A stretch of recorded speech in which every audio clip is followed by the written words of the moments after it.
जनादेश दिया। इसके बाद एनडीए का दूसरा कार्यकाल विकास और विरासत की गारंटी बन गया।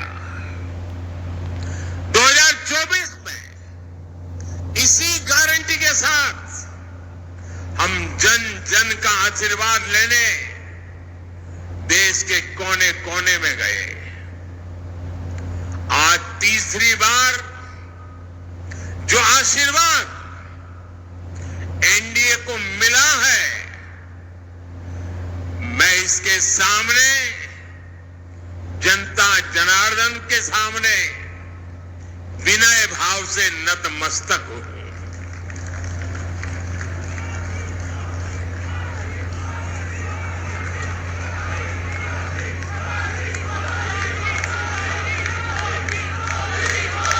साथियों, आज का यह पल बीजेपी मुख्यालय से प्रधानमंत्री निजी तौर पर मेरे लिए भी भावुक करने वाला पल है। मेरी मां के जाने के बाद ये मेरा पहला चुनाव था, लेकिन सच मानिए, देश की कोटि कोटि माताओं, बहनों, बेटियों ने मां की कमी मुझे खलने नहीं दी। मैं पूरे देश में जहां जहां भी गया, माताओं, बहनों, बेटियों ने अभूतपूर्व स्नेह और आशीर्वाद दिया। और यह आंकड़ों में नहीं दिख सकता है।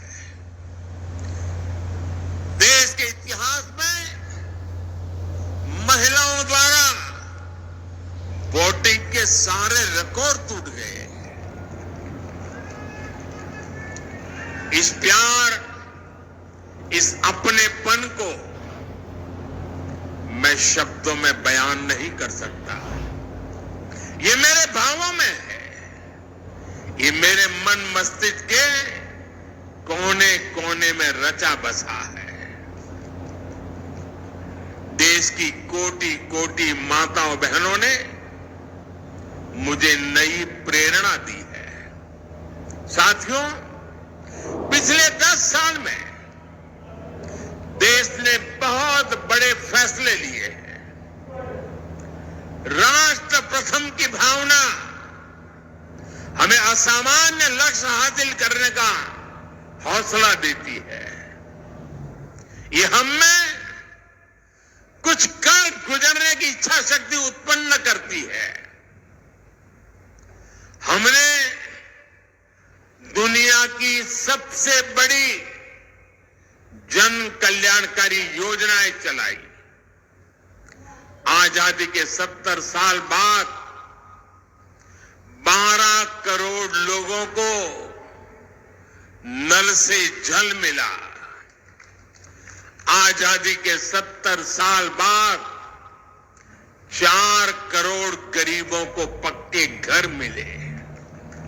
देश के 80 करोड़ जरूरतमंदों को मुफ्त राशन की सुविधा मिली। करोड़ों गरीबों को 5 लाख रुपए तक के मुफ्त इलाज की सुविधा मिली। राष्ट्र प्रथम की इसी भावना की वजह से जम्मू कश्मीर से 370 हटी। जीएसटी और आईपीसी जैसे रिफॉर्म हुए, बैंकिंग रिफॉर्म हुए। हमने राष्ट्रहित को हमेशा सबसे आगे रखा।